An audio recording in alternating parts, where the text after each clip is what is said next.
ድሬዳዋ ዩኒቨርሲቲን እስቲ በእኛ ጊዜ ብለሽ ግለጫት። የ23 ኪሎ ሜትር የፔጆ ታክሲ ኮንትራት ታክሲ ይዘን ነው ባንክ መሰረታዊ እንትኖችን ለማግኘት እናቴ አሁን እዚህ ብትሆን የምትነግርህ ነገር 4ቱንም አመት ስሸኝ እያለቀስኩ ነው የምሄደው። መጀመሪያ ለአባቴ ነው የምደውለው። ዛሬ ልናመሽ ልንወጣ ነው ከተማውን በማታ ልናየው ነው ሁሉ ሚያይሽ ነው ግን የለም ጥቂት የሚያስከፉ ምንትን የሚሉ ኤክስፒሪየንሶች ቢኖሩ ረብሻዎች በጣም ብዙ ተማሪዎች ህይወታቸውን ሁሉ ያጡበት ሁኔታ ነበር። በተለይ አለማያ አዳራሽ ስትበጠብጭ ነበር አሉ የግራጁዌሽን ጊዜ። በቃ ስመጣ ሽሮና ቲማቲም ቁርጥ ሚናፍቀኝ ምግብ ይሄ ነው። የመጀመሪያ የስራ እድሌ አቶ ክቡር ገና ጋር ኢኒሺዬቲቭ አፍሪካ የሚባል ኤንጂኦ እንደዚህ ይወደስሽ እያለቀስሽ የምትሄጂው የምትመለሺው ምንድን ነው? የካ አንደኛ ምድብ ችሎት ያቃቤ ህጎኜ እሱን እናወራ። በጣም በቃ ኢንትረስቲንጉ እና ለህይወቴ ደግሞ በጣም ትልቁ ተርኒንግ ፖይንት። በሰዓቱ 30 ምናምን ሺህ ብር ነው ማገኘው ደሞዝ ሲል ፍርድ ቤቱ ጸጥ አለ ማለት ነው።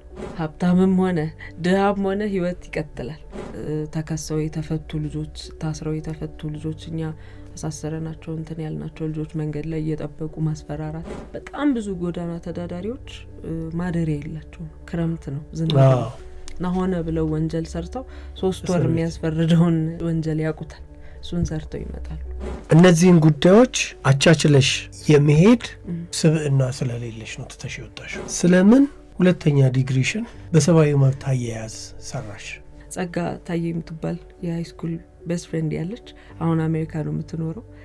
ማስተርስ ካልተፈተንን ብላኝ ሄድን። ተፈተነንና አለፍኩ። እኔ አፈታታኝ ነበርኩ። 24 ሰው ነው ያለፈው። 24 ውስጥ ገባው። ብዙ ሰው እድሉንም አላገኘም። 220 ምናምን ተማሪ ነው የተፈተነው። ሂውማን ራይትስ ሎ የሚላለ እሱን እንትን አልኩ። እንዴት አሰብሽ ምናምን ሁሉ ስትለኝ እሷ ትንሽ ቆይቼማ ኤንጂኦ መክፈቴ አይቀርም ለወጣቶችና ለእነዚህ አዶለሰንት እንትኖች ላይ ላሉ አቶ ክቡር ገና ጋዛ እሳቸው ጋር ገብቻለሁ።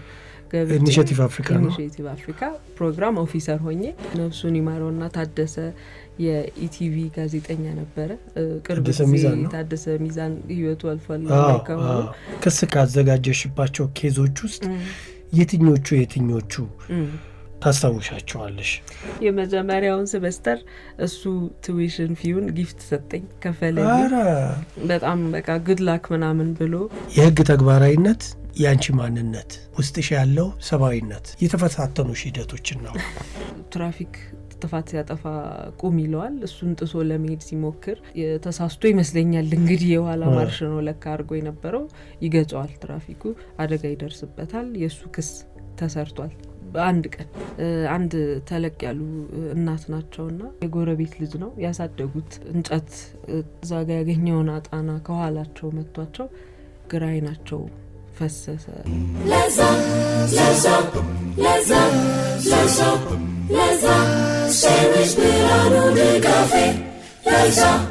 ሰላም ጤና ይስጥልን የተከበራችሁ አድማጮቻችን እንደምን አምሽታችኋል? የሸገር ኤፍኤም 102.1 ራዲዮ ነው። የለዛ ፕሮግራም የኮሌጆች ክፍለ ጊዜ ነው ጀምሯል።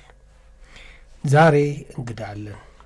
እንግዳችን ለኮሌጅ ታይም ነው እንጂ ጥቁር እንግድናነቷ ከዚህ በፊት እዚህ ሸገር ኤፍኤም 102.1 የለዛ ፕሮግራም የቅዳሜ ምሽት ዝግጅታችን ላይ ተገኝታ በተለይ ከሷ ጋር አብረዋት ከመጡት የሙዚቃ ቡድኖች ከነ ሮቤል ሚደቅሳ ጋር ከነ ኤርሚያስ ፍቃዱ ጋር እዚህ ሸገር ኤፍኤም 102.1 ተገኝታ ላይቭ ባንዱ ውብ ዜማዎችን ሲጫወትልን ሮቤል ሚደቅሳም ከአዲሱ አልበሙ ላይ የተወሰኑ ሙዚቃዎችን ተጫውቶ እሷም ደግሞ ምን እግር ጣለሽ ብለን አውርተናት እናውቃለን።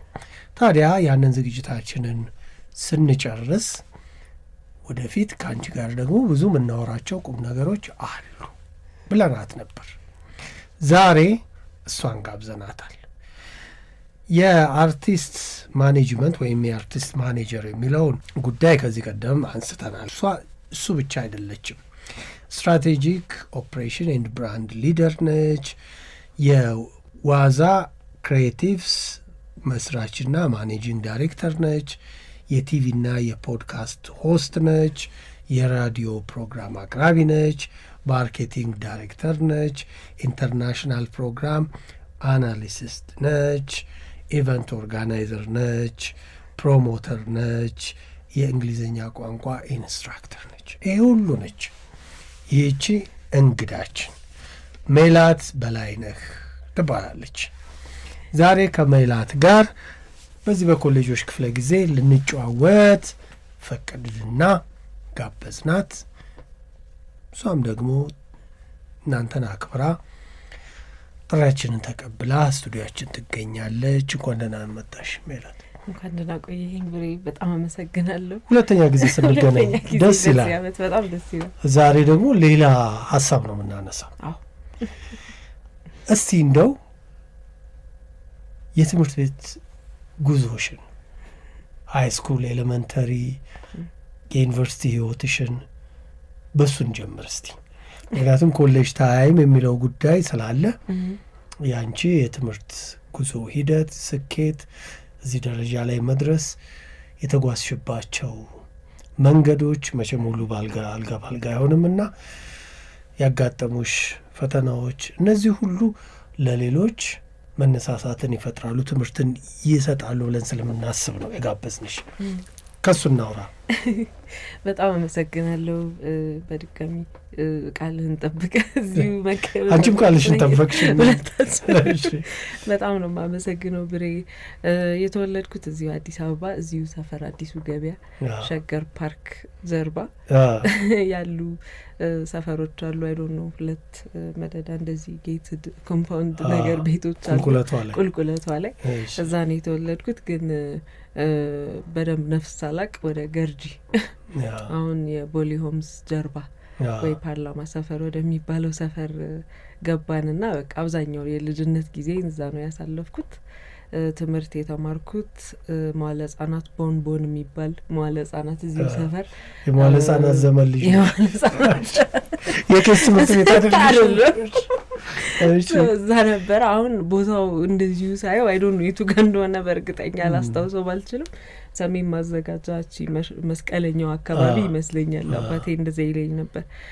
እሱን ጨረስኩና በድንገት የመዋለ ሕጻናት ጊዜ በፍጥነት ተቋረጠና ናዝሬት ትምህርት ቤት ታላቅ እህቴ እዛ እየተማረች ስለነበረ እናቴ እድሜ ገና ሳይደርስ እንድገባ በጣም ትጓጓ ስለነበር ያኔ አሉ ከተባሉት እንግዲህ ትልቅ ትምህርት ቤቶች ስለነበረ አሁንም በጣም የሚጓጓለት እንትን ስለነበረ እንደ አጋጣሚ ስትሞክር ገባው።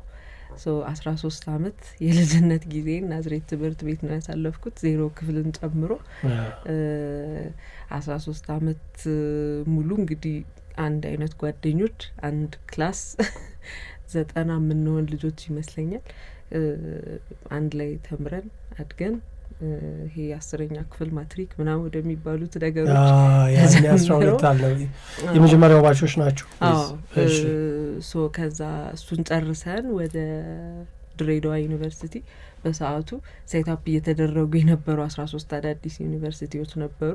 ከነሱ አንዱ ነበረ እንግዲህ ካልተሳሳትኩ። ብዙ ገና ሬዲ አልነበረም ኢንፍራስትራክቸሩ ምናምን። አለማያ ዋናው ግቢ ለ6 ወር አካባቢ እንድንማር ተደረገና ወደ ድሬዳዋ ካምፓስ የህግ ዲፓርትመንት ነበር የተቀላቀልኩት። ምርጫ ነበረ። አንደኛ ምርጫ አዲስ አበባ ዩኒቨርሲቲ፣ ሁለተኛ መቀሌ፣ ሶስተኛ ድሬዳዋን ነበር የመረጥኩት። የሶስተኛ ምርጫዬና የትምህርቱ ግን የመጀመሪያው ምርጫዬ ነው የደረሰኝ። ከሁለቱ አንዱን ነበር የሚያሟሉት ለማሟላት ኤኒዌይ የተሞከረ የነበረው። አለማያ 5 ወር ከምናምን ቆይተን ድሬዳዋ ተመለስን። ወደ 600 ምናምን ደርስ ተማሪዎች። 4 አመት ያሳለፍኩት ደግሞ ድሬዳዋ ዩኒቨርሲቲ ነው። ከዛ በህግ ተመርቄ ተመልሼ ወደ አዲስ አበባ መጣሁ ማለት ነው። ናዝሬት ትምህርት ቤት 13 አመት አንድ አይነት መልክ፣ አንድ አይነት ጸባይ፣ አንድ አይነት ባህሪ የተለያየ ቢሆንም 13 አመት አንድ ላይ መሆናችሁ ምን እንደሚፈልግ ምን እንደሚጠላ እንደሚወድ እንደ ቤተሰብ የኖራችሁ ልጅ ናችሁ። ከዛ ደግሞ ትምህርት ቤት በር ላይ ቤተሰብ ያደርሳል። ከትምህርት ቤት በር ተቀብሎ ወደ ቤት ይወስዳል። ይሄ እንዳለ ሆኖ ድሬዳዋ በራሱ ህዝቡ ባህሉ ፍጹም ነጻነትን የሚሰጥ ሁለቱን እንዴት አስታረቅሻቸው? ስትሄጂ የነበረውን ነገር እስቲ አስታውሽኝ። ድሬዳዋ ዩኒቨርሲቲን እስቲ በእኛ ጊዜ ብለሽ ግለጫት። በጣም በቃ ለመልመድ በጣም አስቸጋሪ፣ በተለይ ከቤተሰብ እይታ መራቅ የነበረው ምቾት ማጣትና በተለይ አለማያ ዩኒቨርሲቲ ዋይት ሀውስ የሚባል የሴቶች ዶርም ውስጥ የመጀመሪያዎቹ ህንጻዎች ውስጥ የመጀመሪያው ይመስለኛል ከካምፓሱና በቃ እኛ ሙቪዎች ላይ ምናምን ስናይ የምንጠብቀው ኮሌጅ አለ። የተወሰነ ጊዜ ደግሞ አዲስ አበባ ዩኒቨርሲቲ የመግባት እድል አጋጥሞን ነበር ሀይ ስኩልም እያለን ና እንደዚህ አይነት ነገር ነው የጠበቅነው። ግቢው በጣም ያምራል። አለማያ ዩኒቨርሲቲ አይ ቲንክ የኦክላሆማ ዩኒቨርሲቲ ብሉፕሪንት ተሰጥቷቸው የተሰራ ኢንፍራስትራክቸር ነው ያለው። በጣም ነው የሚያምረው። በኃይለ ሥላሴም ጊዜ ከዛፎቹ አንስቶ ሳይንቲፊክ ኔማቸው የተለጠፈላቸው በጣም ስትራክቸሩ ያማረ በጣም ቆንጆ ካምፓስ ነው አለማያ። ከዛ ግን ወደ ሴቶቹ ዶርም ስትሄድ ደግሞ ያለው ሁኔታ በጣም በቃ ለመልመድ አይዶኖ 4 አመት ለመድ ነው ብለን ነው አለመድ ነው።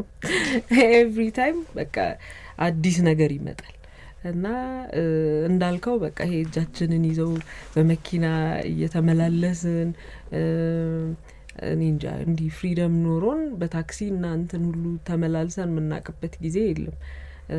በጣም በስንት መከራ በታክሲ ይሄ በሰማያዊ ታክሲ ሚኒባስ ለመሄድ በቃ በጣም ብዙ ድርድር ከእናትና አባታችን ጋር ግን እንደ ስኩል ባስ በሚኒባስ ኮንትራት ታክሲ የሚሰሩ ሰዎች ጋር ማታ ማታ ብቻ እንድንመጣ ተፈቀደልን። እሱም ታክሲ ናዝሬት ስኩል ከዛች ከናዝሬት ትምህርት ቤት በር ነው እሱም የሚያመጣን ቤት በር ድረስ ነው የሚጥልህና ሌላ ነገር የማድረጊያ ሰዓት ብዙ አታገኝም። እሱን ተውንና ወደ አለማያ ስንሄድ በእናንተ ጊዜ ሀረማያ ሆኗል። ሀረማያ ዩኒቨርሲቲ ሀረማያ ሆኗል። አለማያ ሀረማያ እና በጣም በቃ በፔጆ ታክሲዎች ነው የምትንቀሳቀሰው። ኒረስት ከተማ ሀረር ናት። ባቴ ትባላለች ያለችው ከተማ አለማያ ጋር። ከዛ የ23 ኪሎ ሜትር የፔጆ ታክሲ ኮንትራት ታክሲ ይዘን ነው ኖርማል ባንክ እነዚህ መሰረታዊ እንትኖችን ለማግኘት ኢቭን ዲሰንት ምግብ እኛ ከተማ የለመድነውን አይነት ጥብስ ምናምን ያው አቀራረቡን የከተማ የሚያስታውስህን አይነት ነገር ሀረር እየሄድን ነበረ እንትን የምንለው። ትንሽ ጊዜ በኋላ ደግሞ 60 ኪሎ ሜትር ወደ ድሬዳዋ። ከዛ ፋይናሊ ካምፓሳችንም አለቀ ገባን።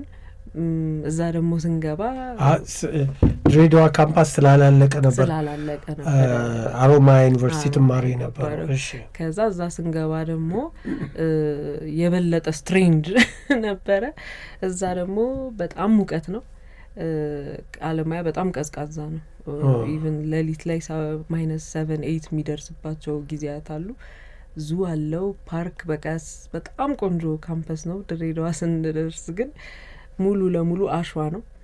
በጣም በረሃ ላይ መሀል ላይ የተሰራ ህንጻ ውስጥ የወንዶች ባንድ ዊንግ የሴቶች ባንድ ዊንግ ሆነን ነው የገባ ነው እና ለብዙ ነገሮች እኛ ይሄ እንደ መሞከሪያዎቹም አይነት ባች ነበርን።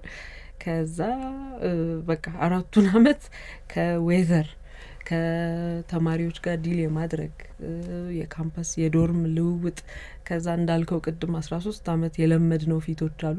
ጥቂት ተማሪዎች ከናዝሬት ትምህርት ቤት አብረውኝ ይሄዱ አሉ እንዳጋጣሚ ሆኖና ተለያይተው ከኛ ዶርም ወጥተው ሌላ ዶርም የገቡ ልጆች አሉ። 4 አመት አብረን ያልቀጠልን ልጆች ነበርን። ግን ሰማው እኔ በየረፍቱ መጣለው። እናቴ አሁን እዚህ ብትሆን የምትነግርህ ነገር 4 አመት ስሸኝ እያለቀስኩ ነው የምሄደው። 4 አመት እንደ አዲስ ተማሪ እና ስሸኝ እናቴ አይዞሽ ይለመዳል እኮ ፍሬሽ መሆን ከ2 አመት ከ3 አመትም በኋላ 4ቱንም አመት እስክመረቅ ድረስ እና እናቴ ራሱ ሰዎች ሲያባብሉኝ ፍሬሽ ነች ምናምን ሲያረ ፎርት ይር ነች ምንም በቃ እኔ ልትለምደው አልቻለችም። በቃ እንደዛ እያልኩ ነበር የሚሄደውና በጣም አስቸጋሪ ነበር። እንደ ትምህርቱ ሳይሆን ሶሻል ላይፉ ከወንዶች ጋር እኛ በቅርበት እንደዚህ ተምረን አናቅም። ዴስኮች እና እንትኖች በጣም እንግዲህ ሪሌቲቭሊ በንጽህና ይያዛሉ። የክፍል አክሰሰሪዎች በሙሉ የምናያቸው ነገሮች በቃ ይሄ ድንጋጤ እንደዚህ ማድረግ ይቻላል እንዴ ክላስሩም ውስጥ ምናምን ሁሉ ብለን በቃ ቶሎ አጀስት ሪአጀስት ጭንቅላትን ከብዙ ነገር ጋር ቶሎ ቶሎ ማላመድ ይጠይቃል። ሌላ በቃ ማስፈቀድ እናንትን ለምደን ነው እኛ ይኖር ነው። እዛ ግን እንዳልከው ከልካይ የለም።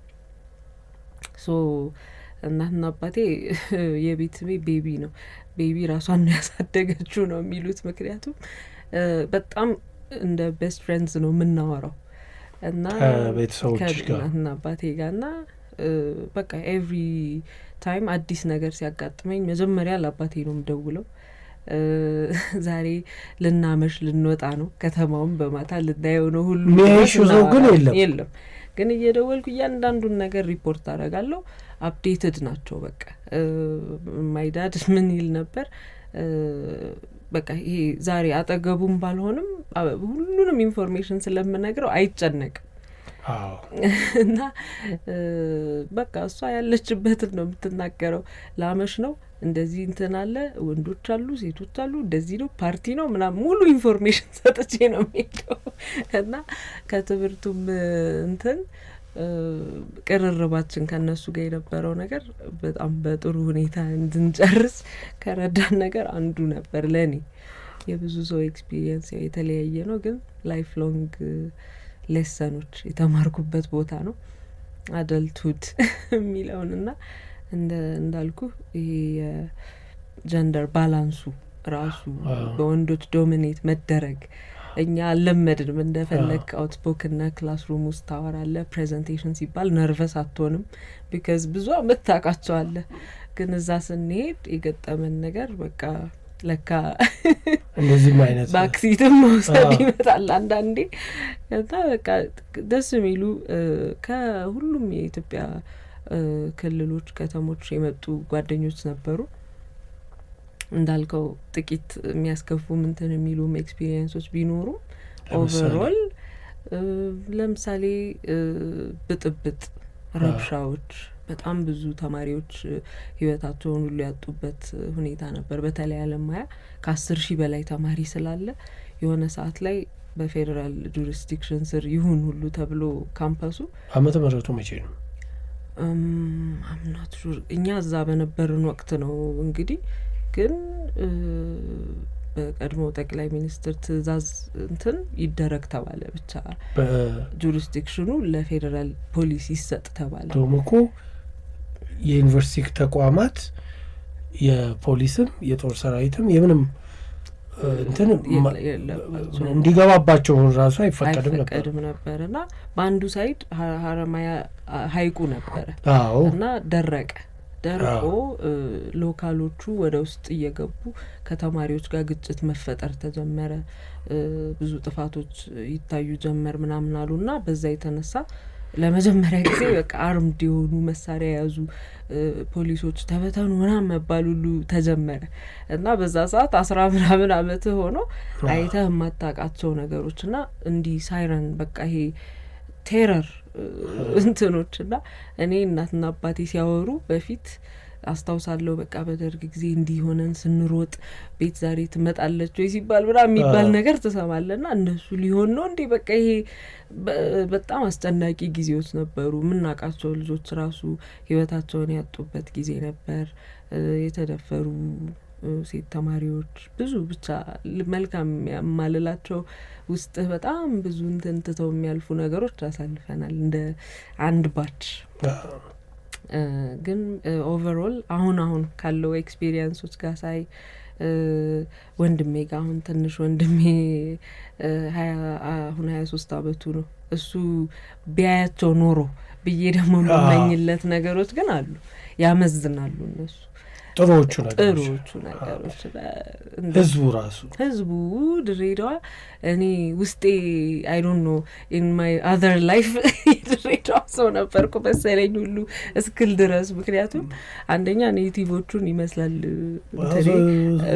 ሶማሌም መስለው በእነሱም ቋንቋም ያዋሩኝ ያሉ። ሀረርም ድሬዳዋም እንደዛ ነው ያሳለፍኩትና ሜላት ትቅደም ምናምን ሁሉ ይባል ነበረ። በሮች እንዲከፈቱ ስንሄድ ሎካል ነው ስለሆነ የተባለ እና በጣም በቃ ከዌዘሩ ጀምሮ ወደዋለሁ። ሰው ፕራይቬሲ በጣም ይሰጣል። ትኩረት እንዲህ ሰው ላይ ስቴሪንግ አሁን እዛ ብዙ አልተለመደም። እንደዚህ አፍጥጦ ማየት የለም እና በቃ ያንተ መብት ነው እንደፈለክ እንትን ማለት። አፌክት ብቻ አታደርጋቸው። በጣም ደስ የምትል ከተማ ናት እና እንትን ማነሱ አይ ላይክ ይሄ ኦቨርዌልሚንግ ያለውን አይነት ሴቲንግ ደስ ይለኛል መሰለኝ። እሱ ዞረ አንድ ቦታ ነው የምትመጣው። በጣም መንገዶቹ ያምራሉ ለዋክ ለማድረግ እንዲህ ኮሚዩናል እንትናቸው በጣም ያምራል። ማታ ላይ በተለይ በዚህ ሰዓት ላይ ሁሉም ውጪ ነው ምግብ ኩክ የሚያደርጉት። በትንሽ ብር ወተቺል አድርገህ ፍሬሽ ምግብ በልተህ አሰርተህ በልተህ ጠጥተህ ዋክ አድርገህ ወደ ካምፓስ ትሄዳለሽ። ነገ ከፍላለሁ ብለሽ ምንም እሱም ራሱ በቃ ምንም ማይንድ አያደርጉም። በጣም ደስ የሚል ጊዜ ነበር። እንዳልኩ እነዚህም ግጭቶች ሲፈጠሩ በየቤታቸው ሁሉ ገብተን እንድናሳልፍ እነዚህን ጊዜያት በጣም ሺልድ አድርገው ተማሪውን ብዙ መልካም እንትኖችን አይቻለሁና ሰክሰስፉሊ እንግዲህ በከሪሬ ሪታየር ካረኩ እድሜ ደርሶ 60-70ዎቹ ላይ ከገባው እዛ ቤት ኖሮኝ እዛ ሪታየር እንዳረግ ነው ፈልገው። እውነት በጣም ነው እና ታዲያ እንደዚህ እየወደድሽ እያለቀስሽ የምትሄጂው የምትመለሺው ምንድን ነው? ሶሻል ላይፉ የዶርም ውስጥ ያለው ፖለቲክሱ እኔ በጣም ስትሬት ፎርዋርድ ሰው ነኝ በባህሪና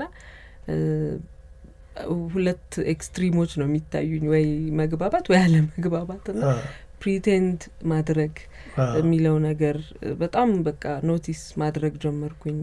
ሰው ሚስጥርህን በሙሉ ወስዶ ለአንድ ሰው እንትን እንደሚል ከተደባበርከው ሰው ጋር አብሮ ኮኤግዚስት ማድረግ መብላት መጠጣት የሚባለውን ነገርና እኔ ናዝሬት ስኩል እያለሁ በትምህርት ጎበዝ ነኝ።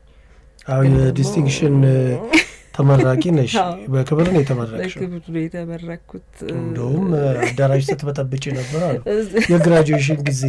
በጣም በፖፑላሪቲ በቃ በጣም ከባድ እንትን ነበረኝ፣ ተቀባይነት። ጆከኛ ነበርኩ አይገስ። ብዙ ኢሚቴሽኖች የአስተማሪዎችን ማስመሰል፣ ታዋቂ ሰዎችን ማስመሰል ከነ ድምጻቸው ከነ አክቲንጉ በቃ ፍሪ ፒሪዮዶቹን ኦን የምናደርገው እኔና አንድ ጓደኛ ያለች ማህሌት ትባላለች፣ ሉሊ ቅጽል ስሟ። ከእሷ ጋር ተቆጣጥረ ነው በቃ እንትን የምንለው ና ይርቡኬ ላይ ራሱ ሞስት ላይክሊ ቱ ቢ ብለው ወደፊት ምን ትሆናላችሁ የሚባለው የተተነበየልን የእኔ ስታንዳፕ ኮሜዲያን ና ሱፐር ሞዴል ነበር። ያው ሞዴሊንጉ ወደ ሞዴሊንጉ አድልቻለሁ እያልኩ ነው ሰው እንትን የምለው። ግን በቃ ያው ምን ያህል በዛ ሰዓት ላይክ ትምህርቱ ለእኔ ኤፈርትለስሊ ነበር ጥሩ ግሬድ አቺቭ ማድረገው። እንትን ጭንቀት የለም እና አሁን ብዙ ጊዜ እኔ ስለ ቻይልድ ዴ ምናምን ሳወራ ጓደኞቼም ጋር አብሮኝ ቅርበት የምንሰራቸው ሰዎች ጋር ለዚህ ነው በቃ ማይ ዳድ ምንድነው የሚያደርገው፣ ከሰኞ እስከ አርብ በደንብ እናነባለን እናጠናለን። ከአርብ በኋላ ግን አምቦ፣ ደብረ ዘይት፣ ዱከም፣ ናዝሬት እየነዳ ይዞን ይሄዳል። በጣም በቃ ይሄ ፎር ዊል እንትኖች ነበሩት፣ በስራም በራሱም ይዞን ይሄዳል። ቤት አናሳልፍ እና ያ እንትን የቤተሰብ ጊዜ ነው ለኛ። ቅዳሜ ቤት ውስጥ ጥብስ ይጠብሳሉ፣ ጎረቤት ይጠራል፣ ቺል ማድረግ ነው በቃ። እና ሰኞ ለእሁድ ማታ ነው ትዝ የሚል ትምህርቱ ራሱ። ግን እስከ አርብ you have to give it 100% በቃ። ያንን ደግሞ ዴሊቨር ካላረግሽ በትምህርት ጎበዝ ካልሆንሽ ያንኛው ነገር እዛ ደረጃ እንደማይሰጥሽ ታውቂያለሽ። እሱን እናውቃለን። ግን እንዲህ ተብሎ በፊት ለፊት አይልም። ምንድን ነው የሚለኝ የነበረው አባቴ እስከ 5ኛ ክፍል ድረስ አትድገሚ ግን ቢ ፕሬዘንት፣ በቃ ከሰው ጋር መግባባት፣ ጓደኛ ማፍራት፣ ጨዋታ እንደዚህ አይነት ነገሮች ላይ ፎከስ እንድናረግ ነው ያደረገው። እና ምንድን ነው የተፈጠረው አይ ቲንክ እኔም ቲም ላይ ትምህርቱን በጣም ሳይጫነን ስለቀረ እኛ ወደ ትምህርቱ አደላን እና ፍሪደም ይሰጠናል። በቀደም አንድ ፕላትፎርም ላይ ይሄን ስናገር ነበር። የሙዚቃ አልበሞች እኛ ቤት ኢቨንት ናቸው እና አልበም ገዝቶ መጥቶ እያንዳንዱ ሊሪክስ ትርጉሙን ይነግረናል።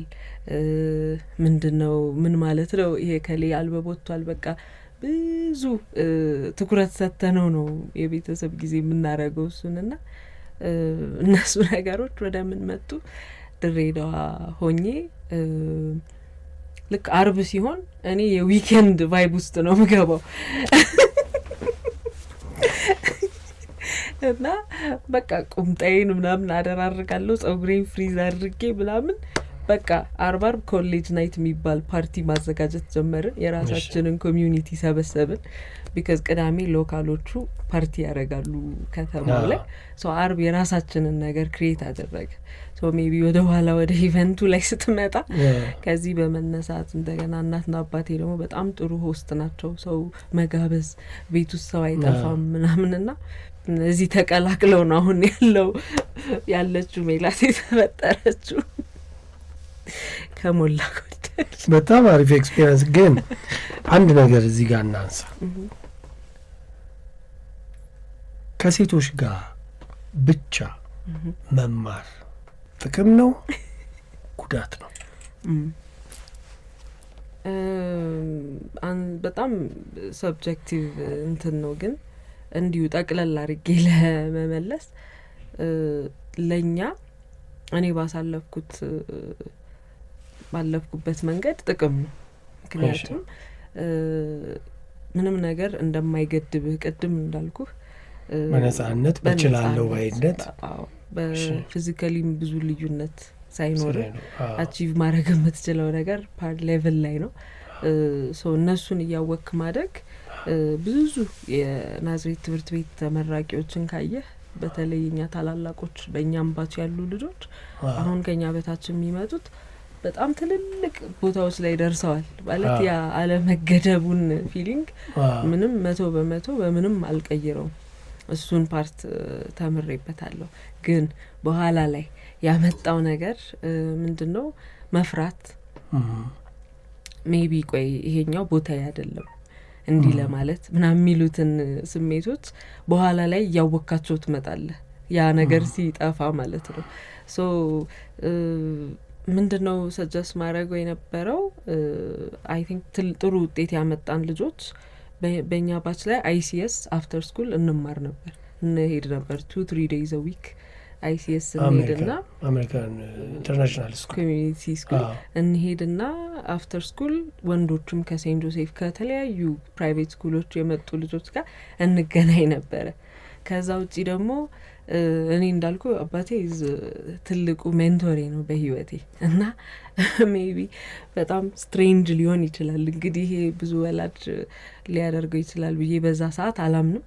ግን አባቴ ቴኒስ ፕሌየር እንደሆን ነበር የሚፈልገው።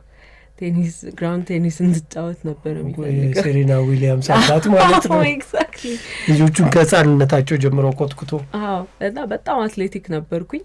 አንዱ ጌንም ናዝሬት እየተማርኩ በጣም አትሌቲክ ነን። በደንብ በቃ ፊዚካል አክቲቪቲዎች የምንሰራ ልጆች የተወሰንን ነበርን። የተወሰኑ ደግሞ ሞር ፌሚኒን እንትኑ ላይ ያተኩራሉ። እጅ ስራ ትማራለህ፣ አርት ትማራለህ፣ ብዙ አይነት ሙያዎች አሉ። ስለዚህ እሱን እንደሆን ነበር የሚፈልገው ማይዳድ እና እኔ ባስኬትቦል ወዳለሁ፣ በቅርጫት ኳስ ጫወታለሁ።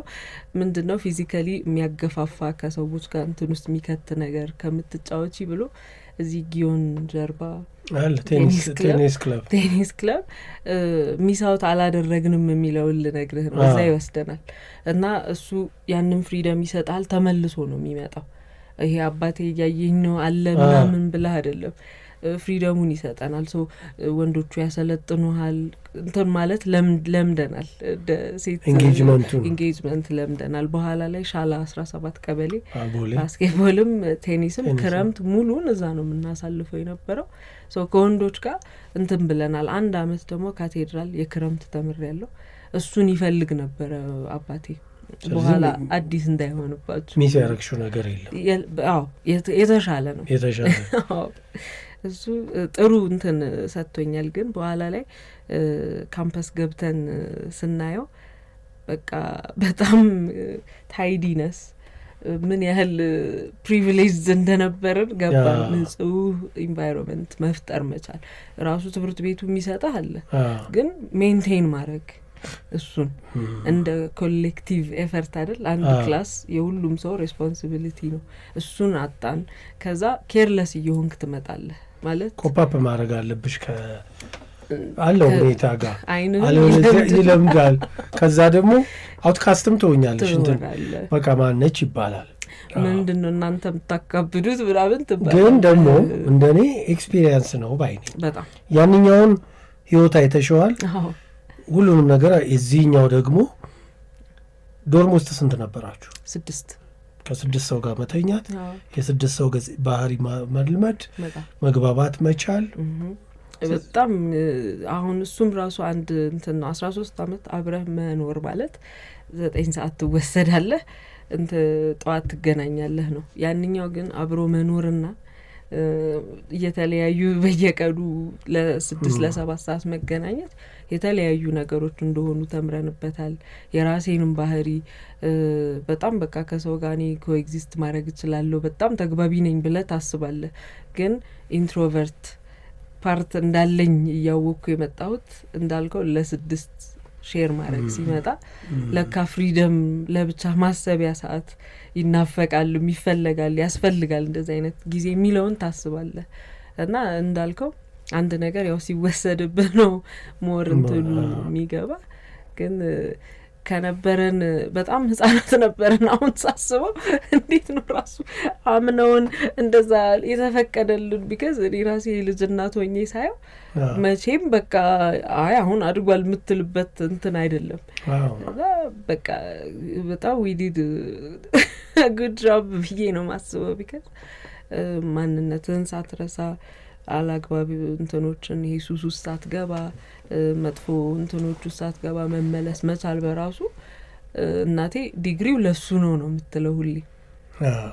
ያኛው እግረ መንገድ ያተማርሹ ነው ትላለች። እና ሁሌ በቃ ጥርሴ በጣም እንትን ስለሆነ እናቴ ይኸው አንድ ነገር እንትን ብትሉ ያስታውቃል፣ ለነገሩ አንቺ ውሸት ቢባል አታውቂም ምናምን ትላለች። እንዲህ በጣም በግልጽ ነው የምንነጋገረውና እዛው ሳንገባ መምጣታችን እንዳልከው ኤኒቲንግ ማድረግ እየቻልክ ማለት ነው። እሱ ፓርት በጣም ጠቅ ማለት ያጠነከረኝ ፓርት ብዬ ማስበው እነሱ ባይኖሩም ከጎኔ እንዳሉ ግን ነው ማስበው። ሶ ያቺን ዲሲፕሊን ይዘን ለመመለስ በቅተናል። እግዚአብሔር በጣም ረድቶናል። እውነት ለመናገር በጣም ደስ ይላል። አድማጮቻችን የነዛ ፕሮግራም ተከታታዮች ከሜላት በላይነህ ጋር እየተወያየን እየተጨዋወትን እንገኛለን። ስትራቴጂክ ኦፕሬሽን እና ብራንድ ሊደር በመሆን ሰርታለች። የዋዛ ክሬቲቭስ ፋውንደርና ማኔጂንግ ዳይሬክተር ነች። ቃና ላይ ብዙዎቻችሁ ታቋታላችሁ። ፖድካስት ሆስት ነች። የሬዲዮ ሆስት ሆናለች፣ ሰርታለች። ማርኬቲንግ ዳይሬክተርም ነበረች። ኢንተርናሽናል ፕሮግራም አናሊስት ነበረች። ኢቨንት ኦርጋናይዘር ነች። ናይት ክለብ ፕሮሞተር ነች። አርቲስት ማኔጀር ነች። የእንግሊዝኛ ቋንቋ ኢንስትራክተር ነች። የመጀመሪያ ዲግሪዋን በህግ፣ ከዛ ደግሞ ሁለተኛ ዲግሪዋን ማስተርሷን ደግሞ በሰብአዊ መብት አያያዝ። ከየት ነው የተመረቅሽው? አዲስ አበባ ዩኒቨርሲቲ። ሁለቱንም አንዱን ከድሬዳዋ አንዱን ከአዲስ አበባ።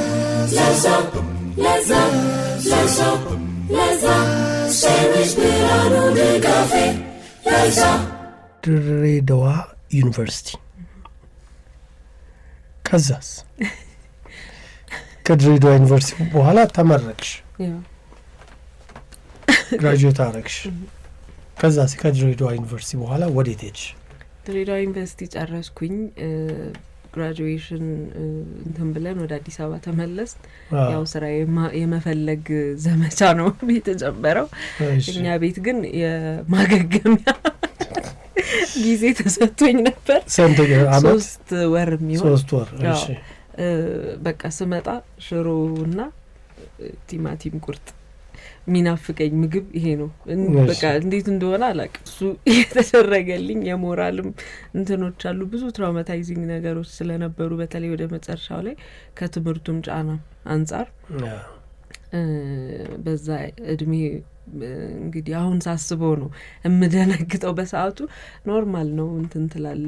ይሄ ለከፋዎች የከተማ ሰዎች ጋር የነበሩ ኢንካውንተሮች ምናምን እንደዚህ አይነት ነገሮች ራስም ላይ ባይፈጠር ያው ጓደኞችም ላይ ጫና መፍጠሩ አይቀርም።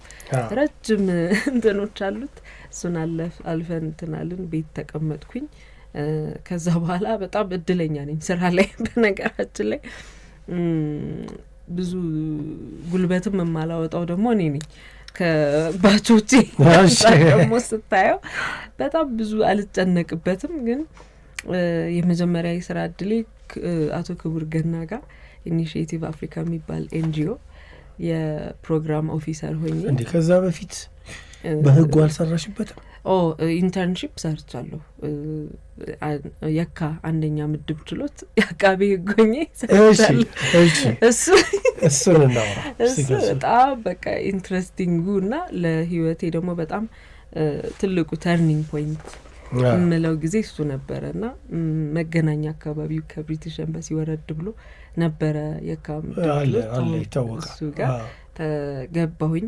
የተወሰኑ የኔ ባች ተማሪዎች ከአዲስ አበባ ዩኒቨርሲቲ የመጡ በተለይ ነበሩ። የኛ ታላላቆች ደግሞ በሰዓቱ ጨርሰው እንትናቸውን ፈተናቸውን ጨርሰው ዳኞች ምናምን ሆነው ነበር። እዛ ገባው። እዛ ደግሞ ከገባው በኋላ እንዳልኩ በጣም ይሄ ሪላክስድ የሆነ እንትኖች ውስጥ ስለሆነ እኔ እየለመድኳቸው ኢንቫይሮንመንቶች ስራው ላይ ገብተን ሪል ላይፍ ኬዞች አንድል ማድረግ ያው በመንግስት ሳይድ ሆነህ ነው ክርክሮቹን የምታደርገው። ጥብቅና የምትቆመው ለህግና ለመንግስቱ ነው።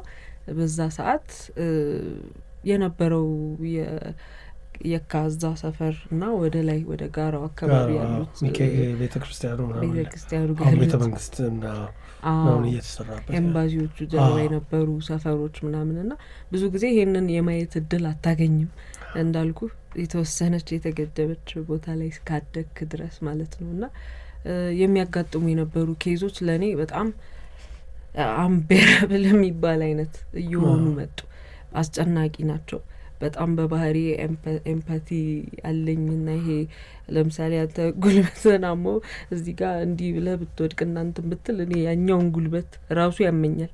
ይሄ በቃ ውስጤ ነው የሚሰማኝና ያንን ጭንቀት በጣም በቃ በብዙ ድህነት ውስጥ ያለፉ ሰዎች እና ያው እያሳለፉት ያሉት ከባድ ህይወት በ4 ጀሪካን ስርቆት ምክንያት ተካሰው የውሃ ሰልፍ ላይ 4 ጀሪካኖች ጠፍተው ይሄንን እንደ አንድ የክስ መዝገብ ቁጭ ብለህ መጻፍ እና መጀመሪያ ጊዜ ስገባ እየቀለዱብን ይሄ ፕራንክ እየተደረክ አይነት ነገር አላል እንደዛ ነው መሰለኝና የመጣችበት እንትን ሌላ ስለሆነ ከዛ ደግሞ ድሬዳዋ ደግሞ ያየነው አይነት ህይወት ደግሞ ሞር ወደ ሸሪያ ፍርድ ቤቶቹ ጋር ነበረ የኔ ኢንተርንሺፕ።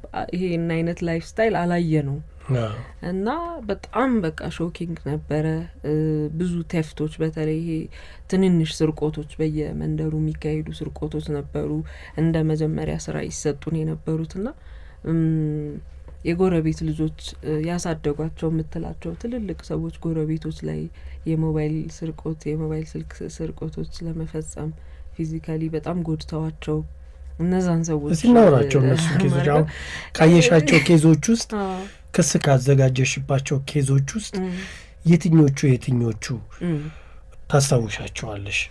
ከዛ ደግሞ አቃቤ ሕግ ሆኖ ክስ ማዘጋጀት ራሱን የቻለ ነው። ከዛ የሚተገበሩ ህጎች አሉ፣ ትምህርት አለ፣ የግል ባህሪና ስብዕና አለ። እነዚህን እስቲ በጣም በቃ ውስጤ ቀርተዋል እምላቸውና በኋላ ላይም ከህጉ ስራ እንድርቅም ምክንያት ከሆኑት አንድ ተለቅ ያሉ እናት ናቸውና ሰፈር ውስጥ አስቤዛ ነገር ገዝተው ዶሮ የተወሰኑ አስቤዛዎች በእጃቸው ይዘው ወደ ቤታቸው እየገቡ የጎረቤት ልጅ ነው ያሳደጉት። የጎረቤታቸው ልጅ ልሸኞት ይላቸዋል። ሸኝቷቸው ልክ በራቸው በቃ ደጃፋቸው ላይ ሲደርሱ እቃውን በቃ አይ ከዚህ በኋላ ደርሰዋል ሊልና ይመልስላቸዋል። ወይ በጣም እሺ እግዚአብሔር ይስጥ ደግ ምናምን ብለው መርቀውት ተቀብለው እሳቸው በቃ በራቸውን ከፍተው ሊገቡ ነውና ስልክ ይዘዋል። እቺ ትንሿ በዛ ሰዓት ጠቅጠቅ ስልኮቹ እነዚህ ኖኪያ ምናምኖቹ በጊዜው ዘመናዊ በጊዜው እንጨት ዛጋ ያገኘውን አጣና ከኋላቸው መቷቸው ግራ አይናቸው ፈሰሰ እና እንደዚህ ፓች አድርገው ታሽገው ነው የመጡት እና በቃ እዛው ደርቄ ነው የቀረውት። ማለት የሰው እንዴት የሰው ልጅ እኚህን እያያቸው ያሳደጉትን ሰው ይህን ያህል በቃ በዛ ሰዓት እኮ 300 ብር 400 ብር ምናምን የሚኖረውን ቫሊዩ ደግሞ ተጠቅመውታል። በዛ ላይ እሱም ቫሊዩ ይኖረዋልን ብዬ አላስብም። እና በቃ ማረሳው እንቅልፍ ሁሉ እስከማጣ ድረስ ነው እንትን ያልኩት። ምክንያቱም አይ ዶንት ኖ ሰው አይኑ እንዲፈሶ ካየ ኮምፕሊትሊ የፌስ ስትራክቸር ይቀየራል። ስኬለተን እንትን ይላል። በቃ ያ ኢሜጅ ከአይምሮ ያልወጣል እና እናቴ ብትሆንስ በቃ ይሄ አያቴ ብትሆንስ እንደዚህ አይነት ነገር ምንድነው ሰው የሚያስበው? ከጎን ያለው ሰው ራሱ እንደዚህ አይነት ክፋትና አለማመዛዘን ካለው አንዱ እሱ ነው። በሰዓቱ ደግሞ የ50 ብር የብር ኖት በጣም ፎርጅ ይደረግ ነበርና ፌክ የ50 ብር ኖቶች ይዘው የሚመጡት ብዙውን ጊዜ ቤተ ክርስቲያን እንትኖች የሚቀበሉ መኖክሴዎችና ቤተክርስቲያን ደብር ውስጥ ያሉ ሰዎች ተከሰው ይመጣሉና እነሱን ማስተናገድ ለነሱ ክሶቹን መጻፍ በሰዓቱ 50 ብር ፎርጅ 50 ብር የያዙ ሴተኛ ዳሪዎች እዛ አካባቢ የነበሩ ሁኔታዎች በቃ ከአቅምህ በላይ ነው። እና ይሄ ነገር ምንድነው በቀን ውስጥ አሁንም ነግርህን 8-9 አይነት ሰው ነው የምታየው እና ያንዱ ድንጋጤ ሳይለቅህ ወዲያውኑ ራስህን ደግሞ አስተካክለ ሁለተኛው ላይ እሺ የእሳቸው እንትን ነው እንደዚህ በዚህ ቀን ይገኛሉ ምናምን እያልክ ቶሎ እና እኔ በቃ በማልቀስ ነው የማሳልፈው። እንትን ቆሜ ለማንበብ እንትኑም የለኝ። ክሶቹን ራሱ ማዘጋጀቱ በራሱ ይከብዳል አይደለም? በጣም ከባድ ነው። ኢሞሽናል ሳትሆንም እኔ በጣም ማደንቃቸው ልጆቹ እንትን ውስጥ ካራክተር ውስጥ ይገባሉ። በቃ ይሄ ወዲያውኑ ኢሞሽናቸውን ወደ ጎን አድርገው ጥፋተኞቹ ነው የኛ ኮሊጎች እዛ ስራ ባልደረቦቼ በቃ ማስተር አድርገውታል። ኤቭሪዴ የሚካሄድ ነገር ስለሆነም ይመስለኛል የግል ጥንካሬያቸውም ተጨምሮበት ማለት ነውና ወዲያው እሺ ከዛስ እንዴት አደረጉት ከዛ እንደዚህ እያልክ ነው የምትጽፈው። በቃ እኚህን ሴትዮ ያንን ኑዛዜውን ልበለው ልተቀብለ እንትኑ ክሱንም ተቀብለ ቶሎ መሸኘት አለብህ። ሳታስተዛዝናቸው አይዞት ምናምን መባባያ ሰዓት የለውም። እና ለእኔ በቃ ይሄ የሆነ ነገር ያጎደልኩባቸው አለ አይደለ? እንዴት በቃ ሄዱ ወይ ገንዘብ እናዋጣላችሁ ወይ እንዴና ሳናደርግ ምናምን በቃ ተሸክሜው እየሄድኩ ቤት እንትን ውስጥ ገባው። ጭንቀት፣ በጣም ከባድ ጭንቀት። ግን በጣም ተደጋግሞ ካየሁት ነገሮች እነዚህ ወንጀሎች መነሻቸው እጅግ በጣም ብዙ ስራ አጥ ወጣቶች በየቦታው ተከማችተው መኖራቸውና ህብረተሰብ ውስጥ አንድ ኃላፊነት አልተሰጣቸውም የሚለው ነገር ነው። በቃ ይሄ አንደርላይኒንግ እንትኑ ኢሹ እሱ ሆኖ አገኘሁትና ሞር ወደዛ መሳብ ጀመርኩኝ። እንዴት ነው ይሄን መቅረፍ የሚቻለው? በሃይማኖት ነው? በምን አይነት ድጋፍ ቢደረግ ነው? በተለይ ወንዶቹ ናቸው ይሄን አይነት እንትኖች የሚያደርጉትና በጣም አስጨናቂ ጊዜ ነበረ። ክሱ መጻፉ ምኑ ያው የተማርከው ነገር ስለሆነ ክብደት የለው። ግን ንጽጽር ላይ እንምጣ። አሁን ለምሳሌ ያየሽው ኬዝ አንድ ኬዝ አለ። ለአንዱ የዘሪቱ አንድ ዘፈን አለ አይደል? አንደኛው አቶ ሲቸገር ለአንደኛው በዚህ በችሎት ውስጥ ካጋጠሙሽ ኬዞች ይህንኛውን በእንዝላልነት አጥፍቶ ያኛው ደግሞ ከአቅም በላይ በሆነ ችግር ገብቶ የሁለቱ በፍርድ ቤት የመዳኘት ሂደት የህግ ተግባራዊነት ያንቺ ማንነት ውስጥሽ ያለው ሰብአዊነት የተፈታተኑሽ ሂደቶችን ነው። ይህን ጥያቄ ትመልሽልኛለሽ?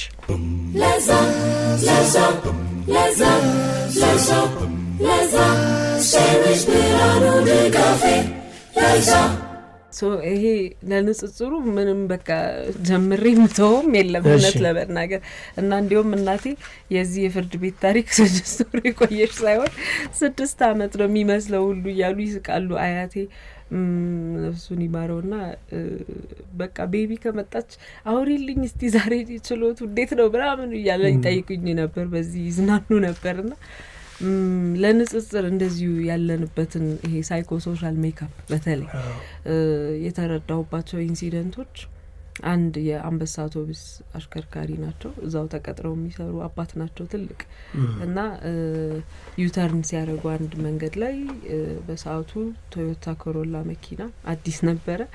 እሱን ፍሬቻ ሰብረው ያው ባዲው ትልቅ አይደለ አውቶቡስ ሲዞሩ ያ ነው ጥፋተኛው እውነቱን ለመናገር ሲያስረዱን እሳቸው ከሱ ሲሰራ ፋታ ሳይሰጣቸው ነው ለጨርሶ ይዞረው። እሳቸው ደግሞ አንድ እንዲህ ብለው እንደገና ይመለሳሉ አገኙት። በዛች መሀል ያቺን ፍሬቻ ተከሰው ጥፋቱ ከኋላ ስለሆኑ ያው የኋላው እኛው ነው አይደል ተጠያቂ የሚሆነው ተደረጉና ሊከፍሉ ነው የመጡት። በቃ በጣም የሚያሳዝኑ ናቸው። በቃ እንደዚህ አይተህ ራሱ you can tell በጣም ምስኪን ናቸው። የዛን ሁለት ደግሞ አንድ እንግዲህ የኢትዮጵያ አየር መንገድ ሰራተኛ ነው ተገቢ ያልሆነ ክርክርና እንትን በመኪና ሲያሽከረክር የኢትዮጵያ አየር መንገድ ሹፌር ነው አይደለም የበረራ ፓይለት ነው ግን መኪና እያሽከረከረ ነው ጥፋቱ የተካሄደው። ምንድነው የሆነው? ትራፊክ ጥፋት ሲያጠፋ ቁም ይለዋል። እሱን ጥሶ ለመሄድ ሲሞክር ተሳስቶ ይመስለኛል እንግዲህ የኋላ ማርሽ ነው ለካ አድርጎ የነበረው ይገጫዋል። ትራፊኩ አደጋ ይደርስበታል። የሱ ክስ ተሰርቷል በአንድ ቀን እና የኑሮዋቸውን እንትን ያው ታዳሚዎችም እዛ ጋር ተቀምጠው ሰዎች ይሰማሉ። እሳቸው መጡ። እንዲከፍሉ የተፈረደባቸው 2200 አካባቢ ብር ነው የፍሬቻው ዋጋ። ከዛ ደግሞ በቃ ደሞዜ 900 ምናምን ብር ነው በወር ማገኘው እና ይሄን ለማድረግ አይችልም አቅሜ አይችልም እና በ4 በ5 ጊዜ ክፍያ ይደረግልኝ ብለው እየተለማመጡ ነው ፍርድ ቤቱን። እንግዲህ ጥፋተኛም ተብለው የመንግስትም ንብረትም ቢሆን በንዝላልነት ማሽከርከር ነው የሚባለው። ስለዚህ እንትን እንዲሉ ያዛል። ከዛ ይሄ ደግሞ የፓይለቱ ደግሞ ኢሹ ምንድነው አላየሁትም ነው። እሱ ደግሞ በስፖኪው አይቶኛል። ጉልበቱን ገጭቶት ወደ ኋላ ሄዱ። አይ ቲንክ እንትኑን ማርሹን የኋላ መሆኑን ሳያስተውል ሊሸሽ ነው ፍላጎቱ ልጁ የነበረው። ከየኋላ ማርሽ ላይ ነው ትራፊኩ እንዲዞሮ እስኪያዋራው ድረስ ጉልበቱ ላይ ያገኘው ወደ ኋላ መጥቶ እና ይሄ ጉልበቱ ላይ ከባድ አደጋ ነው የደረሰው። ምንጭቅ ብሎ ነው መኪናው የዘለለውና እሱ ደግሞ መጣ። በእንግሊዘኛ ነገር ነው የሚያወራው አብዛኛውን ሰዓት። አማርኛ ተናገር ምናምን እየተባለ ነው ህጉ እንትኑ ክሱ ሲደመጥ የነበረውና በሰዓቱ 30 ምናምን ሺህ ብር ነው ማገኘው ደሞዝ ሲል ፍርድ ቤቱ ጸጥ አለ ማለት ነው። ከነዛ አይነት ባክግራውንድ የመጡ ሰዎች የአመትም ደሞዝ 30 ምናምን 36 37 የጠራው ቁጥር እርግጠኛ አይደለም። በወር ነው የሚያገኘው እሱ በወር ነው የሚያገኘው። ያኛው 900 ብር እንደዛ ነው የሚያገኙትና ሌላም ንብረቶች ላይ አደጋ ደርሷል ልጁ። እሱም አስተያየት ይደረግልኝ ነው እሳቸውም ይደረግልኝ ነው። ከዛ በተቃራኒው ሳይድ ደግሞ በዛ ሰዓት ቶዮታ ኮሮላ ያለው ሰው እንግዲህ ጥሩ የህይወት እንትን ላይ ያለ ሰው ነው። ከኚህ ሰውዬ ይሄ ምስኪንነታቸውንም አይቶ ስራዬ ብሎ ክሱን ከሶ ተከታትሎ ሊያስከፍላቸው ማለት ነው። ምክንያቱም ያው አያድርግ አይደለም ግን እንዴ ሰው በቃ አይተዛዘርም ማለት ይሄ ተአምር ነው የሆነብኝ። አሁን እሳቸውን እንዲህ የሆኑ ተቀብለ መውሰድ በዛ ሰዓት አንተ ያን የሚያክል ንብረት ካለ ምናምን ብዬ ነው ማስበው። እና የህግ ተፈጻሚነት ያው ግድ ነው። ኢሞሽናል መሆንክም አልሆንክም ህግ የበላይነቱ እንዳለ ነው። ግን እነዚህ ኤምፓቲ እና በሰዎች ቦታ ሆኖ የነሱን ህመም በጣም ከልክ በላይ የማሰብ እና የህመሙንም የመጋራት አይነት ነገሮች በኋላ ላይ ከዛ ስራ እያቆራረጠኝ መጣ። በኋላ ላይ እንመጣበታለን። ግን ምንድነው የተማርኩት ነገር the world doesn't care አንተ የሚሰማ ስሜት አዝነህ ሞራልህ ወድቆም ሀብታምም ሆነ ድሃም ሆነ ህይወት ይቀጥላል። ህግም የራሱን ጫና እንትን ይላል አስረግጦ ህግን ያስከብራል የሚለውን ነገር ተማርኩበት።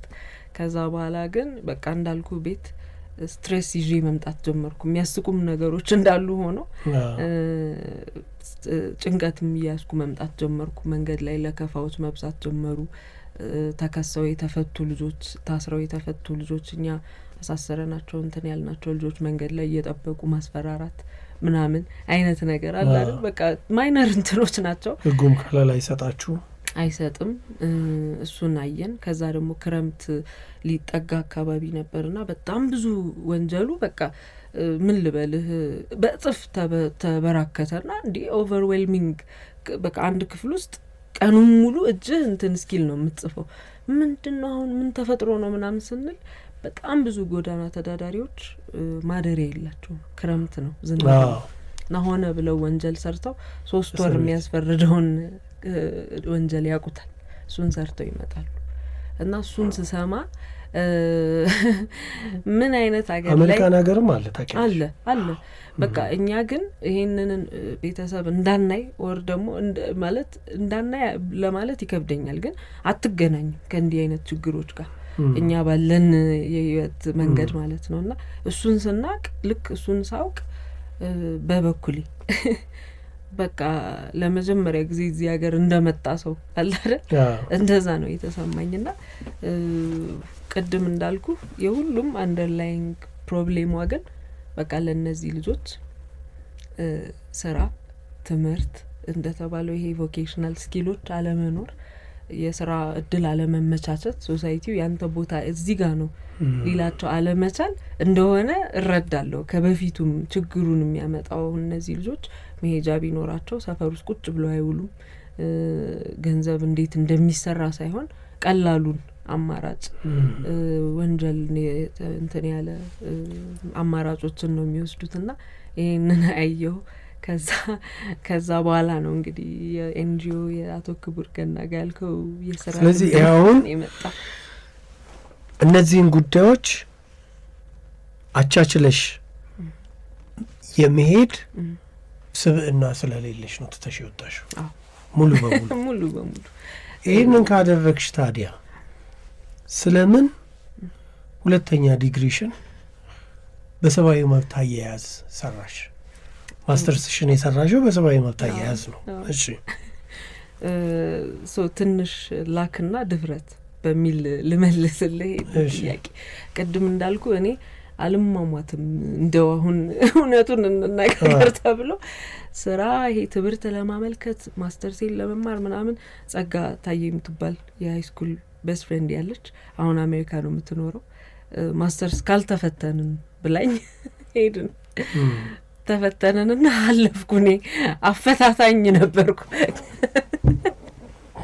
እና ስምሽ ተለጥፏል ምናምን ልቸው ምናምን እንደሚል ነይታ ብለሽ መናጆ ይባላል በመናጆ ነው እና አባቴ ልክ እንደ ማኪያቶ አጣጪ እንደሚባለው ሄደሽ ተፈተነሽ 24 ሆነ ያለፈው 24 ውስጥ ገባው እና በሰዓቱ ክፍሌ ወዳጆ ሴንተር ይባላል ኢንስቲትዩት በሩዋጋ ሌላ ግቢ ያለች እዛ ነውና በጣም በፕሬስቲጂየስ እንትን ነው። ብዙ ሰው እድሉንም አላገኘም። 220 ምናምን ተማሪ ነው የተፈተነው እና ኢቭን ጉርድ ፎቶ ምናምን ብቻ የሚሟላ አንዱን አላሟላውም። ሁሌ እንዲህ አይነት ነገር ያጋጥመኛል። ሴትዮዋ ችግር የለውም በቃ ፎቶ ታመጫለሽ አይደል እርግጥ ካለፍሽ ይኸው እዚህ ቤት ታስቀጭኛለሽ ምናምን ተብዬ ሁሉ ነው ከእንትን ያልነው የተፈተን ነው። ገና ገባው ሂውማን ራይትስ ሎ የሚላለ እሱን እንትን አልኩ። እንዴት አሰብሽ ምናምን ሁሉ ስትለኝ እሷ ትንሽ ቆይቼማ ኤንጂኦ መክፈቴ አይቀርም ለወጣቶችና ለእነዚህ አዶለሰንት እንትኖች ላይ ላሉ እና ሁሌ አሁንም ድረስ እንግዲህ በቅርበት የሚያቀኝ ሰው ብዙ ጊዜ ምላት ነገር ነች እቺ ለሱ የሚሆነኝን ልምድ እየሰበሰብኩ ነው ጋፖቹን አይደንቲፋይ ማድረግ የቱ ጋር ነው የኔ አስተዋጽኦ የሚጎላው ጥሩ ኢፌክት ማመጣው ለውጥ የሚኖረው ብኖርበት ምለው የሚለውን ኢንዱስትሪ እንደ ኤክስፐሪመንት ማለት ትችላለህ። ደስ አይነት እንትን ላይ ነው ያለሁትና በዛ የተነሳ ነው ወደ ሁለተኛው ዲግሪ ገባሁት። እየተማርሽ ነው እየሰራሽ ነው የተማርሽው? እስቲ እንዳልኩ በዛ ሰዓት አቶ ክቡር ገና ጋዛ እሳቸው ጋር ገብቻለሁ። ኢኒሼቲቭ አፍሪካ ነው ኢኒሼቲቭ አፍሪካ ፕሮግራም ኦፊሰር ሆኜ የስዊዲሽ ኤምባሲ ሲዳ ኤጀንሲው ፈንድ የሚያደርጋቸውን ፕሮጀክቶች ነበረ ኦቨርሲ ማድረገው እና በሰዓቱ አዲስ ኢንተርናሽናል ፊልም ፌስቲቫል የሚባልም ነበር አለ አሁንም አለ አይደል አሁንም ድረስ አለ። በእኔ ኩያ ያሉ ልጆች ሩት ራህዋ የሚባሉ ልጆች እነሱን ፌስቲቫሎች እንትን ይሉ ነበር አሲስት እናደርጋለን። አቶ ክቡርም በጣም በቃ በሰዓቱም ማለት አይቻልም እስካሁንም በጣም አምሶ ብሌስድ ለብዙ ሰው ሩቅ የሆኑ ሰዎችን በእንደዚህ አይነት አጋጣሚዎች ነው ማገኘውና ዲቦራ የምትባል ልጅ ራህዋ አብራኝ ናዝሬት ስኩል ነው የተማረችው። ራህዋ ሬኮሜንድ አድርጋ ራህዋም እኔን ሬኮሜንድ አድርጋ ነው የገባ ነው ተያይዘን የገባ ነው እና እድለኛ ነኝ። እሱ በጣም ብዙ ሜንቶርሺፕ ሰጥቶናል። በጣም በጣም ጥሩ አለቃችን ነው። በጣም አፕሪሺየት ማድረገው ሰው ነው እስካሁንም ድረስ። ሰው ምንድነው የሆነው እሱን እየተማርኩኝ ይሄንን እንፈተን ብላኝ ሄድን። ከስራ አስፈቅጄ ነው ሄድኩት። አለፍኩ እኮ አልኩት።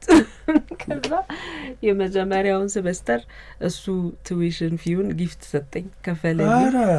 በጣም በቃ ጉድ ላክ ምናምን ብሎ በጣም በቃ አፕሪሺየት ማድረግ ፈልጋለሁ አሁንም ድረስ ራሱ እና በቃ እንዲህ ተባለ ገባው። ትምህርት ስራው ቀረ።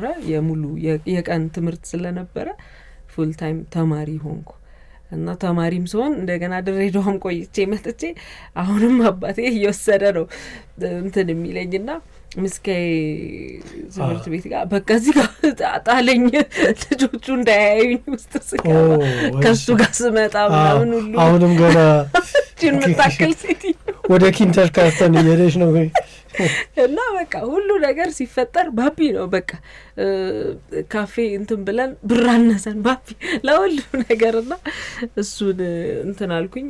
አመት ከ8 ወር ኦልሞስት 2 years አካባቢ ትምህርቱ እንትን አለ። በጣም ጥሩ ጊዜ ነበረ። ምናልባት ነፍሱን ይማረውና ታደሰ የኢቲቪ ጋዜጠኛ ነበረ። ቅርብ ጊዜ ታደሰ ሚዛን ህይወቱ አልፏል ከሆነ እሱ የኛ ባች ነበረ እና ጥሩ ሰዎችን ተዋውቄበታለሁ። በህግም ከህግ ውጭም ያሉ ፕሮፌሽናሎች ተዋውቄበት ጥሩ ጓደኞች አፍርቼበት ደስ የሚል ጊዜ ነበረ። ቀን መሆኑ በራሱ እንደ ስራ ነበር እኛም የምናየው። ቆንጆ የትምህርት ቆይታ ነበረ። ሜላት በላይ አስቸግረሽ ነው። ቀጥሎ ሳምንት እንመለስበት በጣም በደስታ ምክንያቱም ሰዓታችንም እያለቀ ስለሆነ ማለት ነው። በጣም ደስ ይላል። እዚህ ላይ ነው የያዝነው። አልመለስሽልኝም ምኑን ካልሽ ህግና ትግበራውን ስራሽን አስተቶሽ ከራስሽ ባህሪ ጋር አልሄድ ብሎ ግን ደግሞ መልሰሽ ለምን ማስተርስሽን በሰብአዊ መብት አያያዝ ሰራሽ የሚለውን እንመልሳለን። አድማጮቻችን ስትከታተሉ የቆያችሁት የለዛ ፕሮግራም ተከታታዮች ከሜላት በላይነህ ጋር ዘርፈ ብዙ ሙያተኛ ነች። ከሷ ጋር ያደረግነውን ጨዋታ ነበር። የሚቀጥለው ሳምንት እንመለስበታለን።